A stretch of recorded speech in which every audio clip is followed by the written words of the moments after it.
नमस्ते भारत। मैं हूं भूमिका मेहता, अपने देश की बेटी और अपने भाई की बहन सुशांत सिंह राजपूत की बहन, उसी की बहन जिसके लिए हम जस्टिस की खोज में चले हैं और हर दिन फुहार मारते हैं और कहते हैं, चिल्लाते हैं, we want justice for SSR.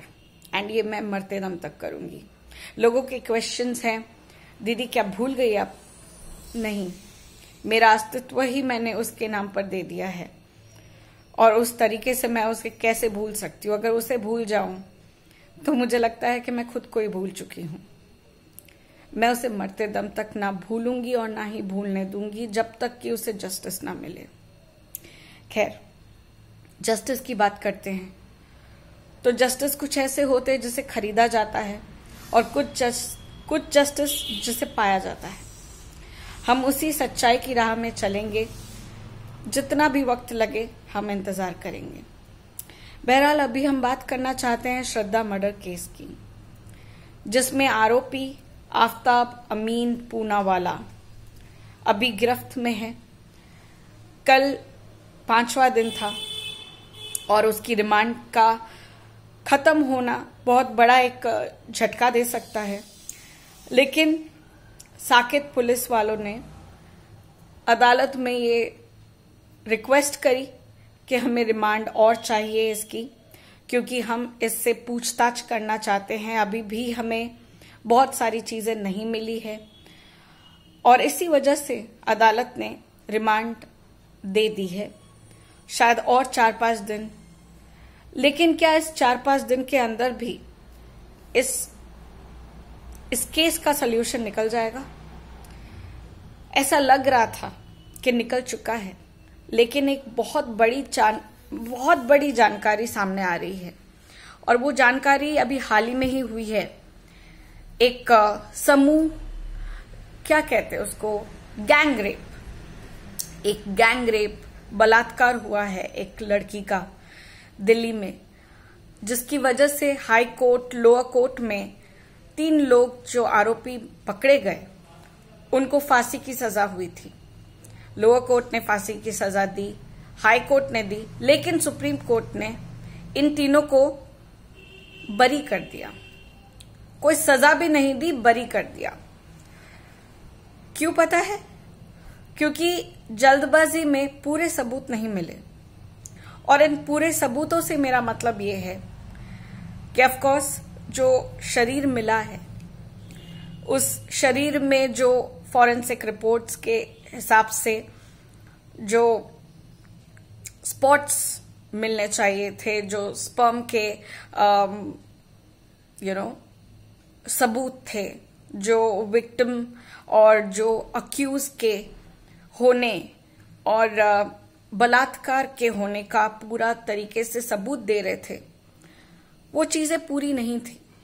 यानी कि तफ्तीश तो पूरी की गई, लेकिन सबूत पूरे नहीं दिए गए और ये सबूत अधूरे लगे सुप्रीम कोर्ट को, और इस कदर अधूरे लगे कि उन्होंने तीनों को बरी कर दिया। और यही चीजें दिल्ली पुलिस के दिमाग में अभी भी है, जिसकी वजह से वो जल्दबाजी नहीं कर रहे हैं। वो आफताब को कस्टडी में रखकर मजाक नहीं कर रहे हैं। वो आफताब को कस्टडी में रखकर एक डिटेल पूछने की कोशिश कर रहे हैं, लेकिन आफताब पिछले 6 दिनों से, आज को लेकर 6 दिनों तक सिर्फ गुमराह कर रहा है, सिर्फ और सिर्फ पुलिस को गुमराह कर रहा है, क्योंकि उसके अंदर एक अलग कॉन्फिडेंस आ चुका है। 6 महीने पहले, यानी कि ठीक 18 मई को जो उसने ये घिनौना काम किया है। आई एम सॉरी, मैं स्टैमर करती हूँ जब भी मैं इस तरह की बातें करती हूँ, क्योंकि बोलना बहुत ही मुश्किल हो जाता है। खैर, आफताब ने जब ये चीज करी, ये मृत्यु, ये मर्डर जब किया श्रद्धा का, उस वक्त 18 मई चल रहा था और 18 मई के बाद लगभग 20 मई से लेकर 5 जून तक उसने एक काम करा। उसने एक आरी खरीदी, उसने एक फ्रिज खरीदा, उसने बाथरूम में टुकड़े टुकड़े किए उसी गर्लफ्रेंड के, जिसे वो बहुत प्यार करता था, ये उसका मानना था, जिसकी वजह से दोनों भागकर दिल्ली आ जाते हैं मुंबई से और लिव इन रिलेशनशिप में रहना शुरू करते हैं। इस आदमी ने अभी तक गुमराह करा है और आगे भी करता रहेगा, लेकिन दिल्ली पुलिस पूरी इत्मीनान से डिटेल्स मांग रहे हैं। लेकिन मैं नहीं समझ पा रही हूं कि 6 दिन हो गए, कुछ तो मिला होना चाहिए। और जो टुकड़े मिले हैं जंगल से, मेहरौली के जंगल से जो टुकड़े मिले हैं, कुछ अभी भी पॉलीथीन में बंद टुकड़े मिले हैं, तो कुछ रास्ते पर बिखरे हुए जंगल के रास्तों में, घने जंगलों के बीचों बीच में जो टुकड़े मिले हैं, उनको फॉरेंसिक रिपोर्ट्स के लिए भेजा गया। फॉरेंसिक डिटेल्स अभी तक नहीं आई है। क्यों इतनी देर लग रही है? मेरा क्वेश्चन ये है कि इन सारे केसेस में जल्दी क्यों नहीं करते हैं? क्यों इसे फास्ट ट्रैक पे नहीं लेके आप पूरी तरह से तफ्तीश करते हैं? क्यों नहीं इसके रिजल्ट्स जल्दी लाते हैं? तो एक रीजन ये भी हो सकता है कि जल्दबाजी से चीजें खराब हो सकती है, और एक चीज ये भी हो सकती है कि सारे सबूत इकट्ठा करने के बाद बोले जाए, क्योंकि आजकल ऐसा हो जाता है ना कि सबूत जब हाथ में लग जाते हैं तो कुछ लोग बिक जाते हैं, तो कुछ लोग इसे मिटा देते हैं, कुछ लोग अपने सोर्सेस से इसे दबा देते हैं। तो अभी फिलहाल दिल्ली पुलिस पूरी जांच कर रही है, लेकिन जो सबूत मिलने चाहिए वो अभी तक पूरी तरह से नहीं मिले हैं। जो गुमराह कर रहा है आफ्ताब कलीम, वो आफ्ताब अमीन, ये किस हद तक कर रहा है मैं आपको बताती हूं। ये बंदा 18 मई से लेकर अभी तक यानी कि 18 मई के बाद 5 महीने तक वो छुपा नहीं। वो उसी फ्लैट में, उसी भाड़ा वाला फ्लैट में रह रहा था, बियर पी रहा था, दूध की थैलियां निकाल के उसी फ्रिज में से जहां से टुकड़े निकाले गए थे, उसी फ्रिज में से बियर निकालता है, पानी पीता है, चाय बनाता है, दूध पीता है, अपनी गर्लफ्रेंड को लाता है, नॉर्मल लाइफस्टाइल जीता है, शारीरिक संबंध बनाता है। इनफैक्ट कितना घिनौना आदमी है ये, कितना नीच आदमी है ये। इसे डर नहीं है, इसके अंदर डर नहीं है, और वो नॉर्मल क्रिमिनल्स की तरह बिहेव नहीं कर रहा है। आए दिन हम क्रिमिनल स्टोरी सुनते हैं, और आज तक के एक्सपीरियंस के हिसाब से पुलिस भी ये कह रही है कि जब एक क्राइम होता है तो क्राइम सीन को छोड़कर क्रिमिनल भाग जाता है। लेकिन ये क्यों नहीं भागा?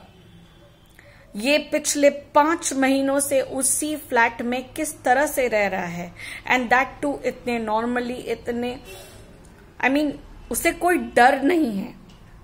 जब पुलिस ने उससे कस्टडी में बहुत सारे क्वेश्चंस किए कि क्या ये तुमने सच में किया है, कहाँ है टुकड़े, कहाँ फेंका तुमने, तो इस इंसान ने बहुत शॉकिंग बातें करी है।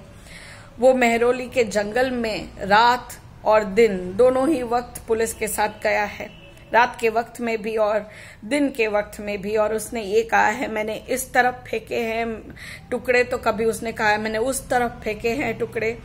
और अब जो शॉकिंग न्यूज आ रही है वो ये है कि उसने ये कबूल करा है कि उसने सर के टुकड़े नहीं किए। बोलने में भी बहुत हिचकिचाहट हो रही है, नॉट जस्ट बिकॉज कि मैं एक वुमन हूं और मुझे ऐसी बातें करने में हिचकिचाहट लग रही, बट मैं इस वहशी इंसान के जो मंसूबे हैं उसको डिस्क्राइब करने में मैं हिचकिचा रही हूं। मुझे अंदर से मैं हिल गई हूं कि इस तरह का इंसान कैसे हो सकता है।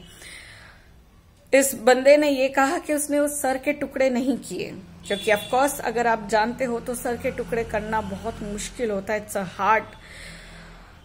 Hard part of your body, and उसने ये कहा कि उसने उस सर के टुकड़े को जलाने की कोशिश करी, बट वो पूरी तरह से नहीं जल पाया। एंड उसने ये भी कहा कि मुझे याद नहीं, मैंने शायद इसे फेंक दिया हो।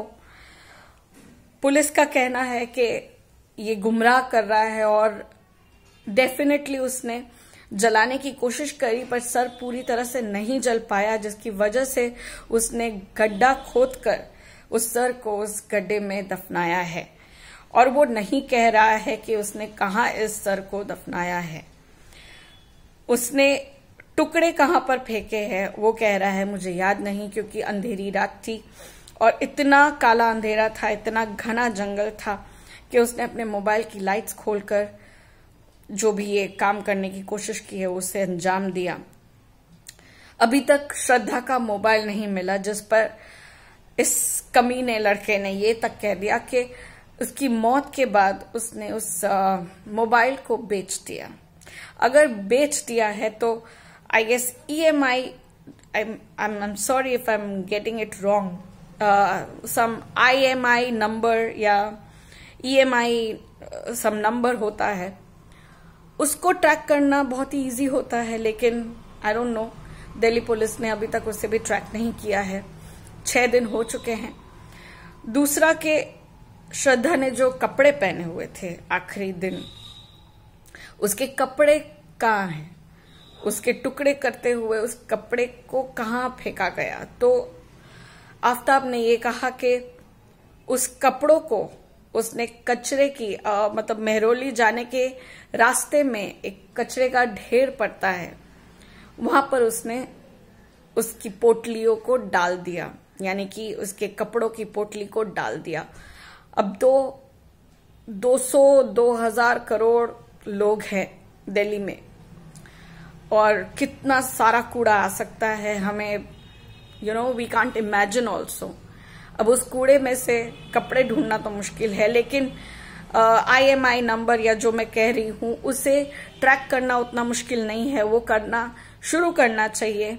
दूसरा के टुकड़े, कुछ तो टुकड़े मिले होंगे दिल्ली पुलिस को, क्योंकि वो पिछले 6 दिन से, इवन आज सुबह भी वो मेहरौली के जंगल में 3-4 घंटे वहां पर ढूंढ के आए हैं। तो क्या खाक ढूंढ रहे हो आप?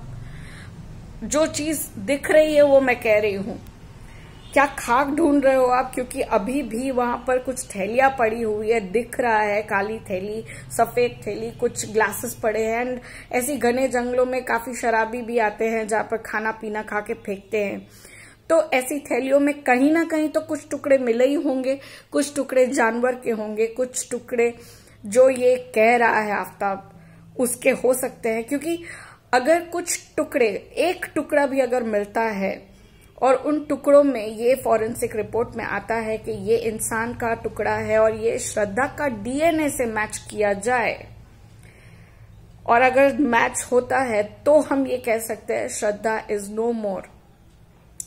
लेकिन जब तक इस चीज को हम कैसे मान ले कि वो श्रद्धा की बॉडी है या श्रद्धा मर चुकी है, मैं एक अलग परसेप्शन भी इसमें ढूंढने की कोशिश कर रही हूं। क्या इसने ह्यूमन ट्रैफिकिंग जिसको कहते हैं, क्या श्रद्धा को बेच दिया है, श्रद्धा को कहीं और ट्रांसपोर्ट कर दिया? क्योंकि अभी तक जैसे कि आफ्ताब का कहना है कि उसने बाथरूम में टुकड़े किए थे, तो बाथरूम में अगर टुकड़े किए थे तो जो वेस्ट प्रोडक्ट्स होते हैं, जो नाली से जाता है, तो क्या पुलिस ने अभी तक उन नालियों को भी नहीं खंगाला है? तो क्या कर रही है police? I really do not understand. और अगर नालियों को खंगाला है और उधर से भी कोई वेस्ट नहीं मिल रहा है जो श्रद्धा की बॉडी पार्ट का हो, जिसका DNA मैच कराया जा सके, तो किस बिनाम से हम श्रद्धा को मरा हुआ साबित कर सकते हैं? और यही गुमराह कर रहा है आफ्ताब, यही चाहता है वो कि वो इतना केस को गुमराह कर दे कि इन लोगों के पास कोई सबूत ना रहे, and it will be very easy to escape. जिस तरह ये लेटेस्ट बलात्कार जो केस हुआ है, आई गेस छाबला करके कोई जगह है दिल्ली में, उधर जो केस हुआ है, उसी तरह से ये रिपीटेशन हो जाएगा, इसे भी बरी कर दिया जाएगा। एक खूनी आजाद घूमेगा, एक दूसरी श्रद्धा को ढूंढेगा, एक दूसरी श्रद्धा से प्यार करेगा, एक दूसरी श्रद्धा को अपने माँ बाप से दूर करेगा, और एक दिन जब वो दूसरी श्रद्धा उससे शादी करने के लिए कहेगी, उसे भी मार दिया जाएगा, उसे भी टुकड़े कर दिए जाएंगे, उसके भी जंगल में टुकड़े फेंक दिए जाएंगे और कुछ नहीं होगा। क्या यही करना है?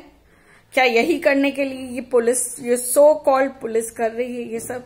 बहुत सारे सबूत निकाल सकते हैं। हम पुलिस नहीं है तो भी हमें इतना सारा नॉलेज है। तो आप पुलिस है, आपके अंदर इतना नॉलेज क्यों नहीं है? क्या आपको कोई दबा रहा है, या आप खुद इन सारे मैटर्स को सामने नहीं लाना चाहते क्योंकि ये दिल्ली में हुआ है और दिल्ली में ऐसे करप्शंस, ऐसे केसेस होते हैं? We want the answers, we want the damned answers. We demand for justice. We demand for justice, and justice हर इंसान के साथ होना चाहिए। वो जिंदा हो, मुर्दा हो, उसके साथ होना चाहिए। और हम श्रद्धा के लिए जस्टिस ढूंढ रहे हैं, but Shraddha alive? Is Shraddha dead? इसको, ये एक बहुत बड़ा प्रश्न है, क्योंकि अभी तक कोई भी सबूत ऐसे नहीं मिले जिससे ये पता चले कि श्रद्धा का सीरियसली कत्ल हो चुका है। वो आरी जिससे टुकड़े किए गए थे, उस शॉपकीपर के पास जाइए, उस आरी का मेड एंड मेक देखिए। वो फ्रिज किस तारीख को लिया गया है, वो फ्रिज को खंगालिए। घर में कुछ तो मिला होगा, रास्ते में कुछ तो मिला होगा। ऐसा नहीं हो सकता कि 6 दिन हो गए और आपको कुछ नहीं मिला। I'm really amazed. I'm really amazed के अभी तक कुछ भी नहीं मिल रहा है। मान सकती हूँ 5 महीने हो गए, बट एक टुकड़ा भी अगर मिल जाए तो इस केस को एटलीस्ट एक दिशा मिल सकती है, वरना ये कातिल छूट जाएगा। Delhi police, buck up. You need to show that आप ईमानदारी के रास्ते पे चल रहे हैं। ये रिमांड रखना, it's not going to help. इसका 3rd डिग्री कराइए, इसको 3rd डिग्री दीजिए ताकि ये अपना मुंह खोले और राज खोले कि ये हुआ क्या है। बहुत बड़ा राज है। बाकी इस चीज पे कुछ भी अपडेट आने पर मैं आप तक वापस पहुंचाऊंगी। तब तक साथ दीजिए। जय हिंद। We want justice and we will get justice. Love you all. Take care.